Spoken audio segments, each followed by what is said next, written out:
ಮಲೆನಾಡು ಭಾಗದಲ್ಲೂ ಕೂಡ ಬಹಳ ಉತ್ತಮವಾದಂತಹ ಮುಂಗಾರು ಮಳೆ ಆಗ್ತಾ ಇದೆ.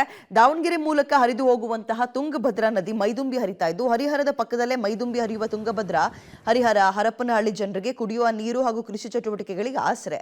ಸದ್ಯ ಬರದಿಂದ ತತ್ತರಿಸೋ ಜನರಿಗೆ ಈಗ ತುಂಗಭದ್ರಾ ನದಿ ಮೈದುಂಬಿ ಹರಿತಾ ಇರೋದ್ರಿಂದ ಬಹಳ ಖುಷಿ ಸಂತಸ ಮನೆ ಮಾಡಿದೆ. ಹರಿಹರದ ಶ್ರೀ ಕ್ಷೇತ್ರ ಉಕ್ಕಡಗಾತ್ರಿ ದೇವಸ್ಥಾನದ ಸ್ನಾನಘಟ್ಟಗಳು ಕೂಡ ಸಂಪೂರ್ಣವಾಗಿ ಭರ್ತಿಯಾಗಿದೆ. ದೃಶ್ಯಾವಳಿಯಲ್ಲಿ ಗಮನಿಸ್ತಾ ಇದ್ದೀರಿ, ಮಲೆನಾಡು ಭಾಗದಲ್ಲಿ ಉತ್ತಮ ಮಳೆ ಆಗ್ತಾ ಇರುವಂತಹ ಕಾರಣ ಭದ್ರಾ ನದಿಯ ನೀರು ದಾವಣಗೆರೆ ಮೂಲಕ ಹರಿದು ಹೋಗುವ ತುಂಗಭದ್ರಾ ನದಿ ಏನಿದೆ ಮೈದುಂಬಿ ಹರಿತಾ ಇದೆ. ಮತ್ತು ಈ ಕಡೆ ಭಾಗದ ಜನರಿಗೆ ಇದು ಬರೀ ರೈತರಿಗೆ ಮಾತ್ರ ಅಲ್ಲ, ಕುಡಿಯುವಂತಹ ನೀರಿಗೂ ಇದೇ ನದಿಯ ನೀರು ಆಸರೆ. ಇಲ್ಲಿ ತನಕ ಬರಡಾಗಿ ಹೋಗ್ಬಿಟ್ಟಿತ್ತು, ಬಟ್ ಈಗ ಮೈದುಂಬಿ ಹರಿತಾ ಇರೋದ್ರಿಂದ ಜನರಿಗೆ ಖುಷಿ. ಇನ್ನು ಉಕ್ಕಡಗಾತ್ರಿ ಅಂತ ತಗೊಂಡಾಗ ಆ ಭಾಗದಲ್ಲಿ ಬಹಳ ಪುಣ್ಯ ಕ್ಷೇತ್ರ, ಸ್ನಾನ ಮಾಡ್ಲಿಕ್ಕೆ ಹೋದಾಗ್ಲೂ ಕೂಡ ನೀರು ಇರ್ತಾ ಇರಲಿಲ್ಲ. ಬಟ್ ಈಗ ಈ ಹರಿಹರದ ಶ್ರೀ ಕ್ಷೇತ್ರ ಉಕ್ಕಡಗಾತ್ರಿ ದೇವಸ್ಥಾನದ ಸ್ನಾನಘಟ್ಟಗಳೇನಿದೆ ಸಂಪೂರ್ಣ ಭರ್ತಿಯಾಗಿದೆ. ಸ್ವಲ್ಪ ಎಚ್ಚರಿಕೆಯಿಂದ ಇರಿ ಅಂತ ಅಲ್ಲಿನ ಭಕ್ತಾದಿಗಳಿಗೂ ಕೂಡ ಸೂಚನೆಯನ್ನು ಕೊಟ್ಟಿದ್ದಾರೆ.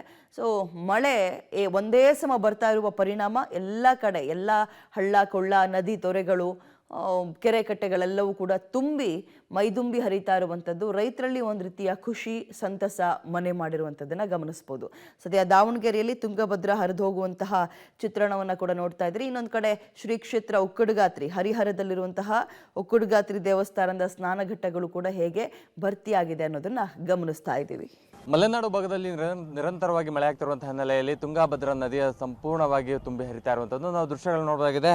ಏನು ದಾವಣಗೆರೆ ಜಿಲ್ಲೆಯ ಹರಿಹರ ಹಾಗೂ ಹರಪನಹಳ್ಳಿ ಹೊನ್ನಳ್ಳಿ ಈ ಭಾಗದ ಮೂಲಕ ತುಂಗಭದ್ರಾ ನದಿ ಹರಿದು ಹೋಗ್ತಾ ಇದೆ. ಏನು ಕಳೆದ ಒಂದು ವಾರದ ಹಿಂದೆ ಸಂಪೂರ್ಣವಾಗಿ ಖಾಲಿ ಇದ್ದಂತಹ ತುಂಗಭದ್ರಾ ನದಿ ಇವಾಗ ಮೈದುಂಬಿ ಹರಿತಾ ಇರುವಂಥದ್ದು. ಇದಕ್ಕೆ ಈ ದೃಶ್ಯವನ್ನು ನೋಡಲು ಈಗಾಗಲೇ ಇಲ್ಲಿರುವಂತಹ ಸ್ಥಳೀಯರು ಜನರು ಕೂಡ ಆಗಮಿಸ್ತಾ ಇರುವಂಥದ್ದು ಮತ್ತೆ ಸೆಲ್ಫಿ ಕೂಡ ತೆಗೆಸ್ಕೊತಾ ಇರುವಂಥದ್ದು. ಯಾಕಂತ ಹೇಳಿದ್ರೆ ಈ ರೀತಿಯಂತಹ ನೀರು ಕಳೆದ ಒಂದು 15 ದಿನಗಳ ಹಿಂದೆ ಇರಲಿಲ್ಲ, ಆದರೆ ಕಳೆದ 2 ದಿನಗಳಿಂದ ನಿರಂತರವಾಗಿ ಮಳೆ ಆಗ್ತಿರುವಂಥದ್ದು ಮತ್ತೆ ತುಂಗಭದ್ರಾ ನದಿಯಿಂದ ನೀರು ಹೊರಬಿಟ್ಟಿರುವಂತಹ ಹಿನ್ನೆಲೆಯಲ್ಲಿ ಸಂಪೂರ್ಣವಾಗಿ ತುಂಗಭದ್ರಾ ನದಿಯ ನೀರು ಅಂದರೆ ತುಂಗಭದ್ರಾ ನದಿ ಮೈದುಂಬಿ ಹರಿತಾ ಇರುವಂಥ ಹಿನ್ನೆಲೆಯಲ್ಲಿ ಜನರನ್ನು ಕೂಡ ಆಕರ್ಷಣೆ ಮಾಡ್ತಾ ಇರುವಂಥದ್ದು. ಪ್ರಮುಖವಾಗಿ ಈ ಭಾಗದ ಅಂದರೆ ದಾವಣಗೆರೆ ಭಾಗದ ರೈತರಿಗೆ ಒಂದು ಜೀವನಾಡಿ ಆಗಿರುವಂಥದ್ದು.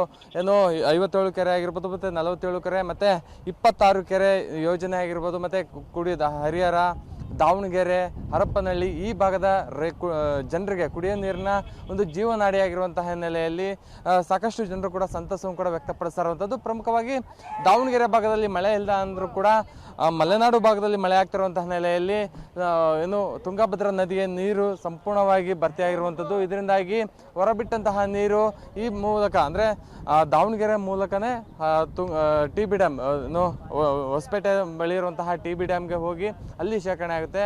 ಅಲ್ಲಿ ಹೋಗುವಂತಹ ಕೃಷಿ ಪ್ರದೇಶ ಆಗಿರ್ಬೋದು ಮತ್ತು ನಗರ ಪ್ರದೇಶಕ್ಕೆ ಒಂದು ಜೀವನಾಡಿ ಆಗಿರುವಂಥದ್ದು. ಪ್ರಮುಖವಾಗಿ ಈಗಾಗಲೇ ಒಂದು ಜಿಲ್ಲಾಡಳಿತ ಆಗಿರೋದು ಮತ್ತು ತಾಲೂಕು ಆಡಳಿತ ಒಂದು ಸೂಚನೆಯನ್ನು ಕೂಡ ಕೊಟ್ಟಿರುವಂಥದ್ದು. ನದಿ ಪಾತ್ರಕ್ಕೆ ಯಾರು ಕೂಡ ಹೋಗಬಾರ್ದು, ಜನ ಮತ್ತು ಜಾನುವಾರನ್ನು ಕೂಡ ಸುರಕ್ಷಿತವಾಗಿ ಇಡಬೇಕು ಅನ್ನೋ ನಿಟ್ಟಿನಲ್ಲಿ ಸಾಕಷ್ಟು ಒಂದು ಮುಂಜಾಗ್ರತಾ ಕ್ರಮವನ್ನು ಕೂಡ ವಹಿಸಿರುವಂಥದ್ದು. ಕ್ಯಾಮ್ರಾ ಪರ್ಸನ್ ರಮೇಶ್ ಜೊತೆ ಪುನೀತ್ ಟಿವಿ ದಾವಣಗೆರೆ.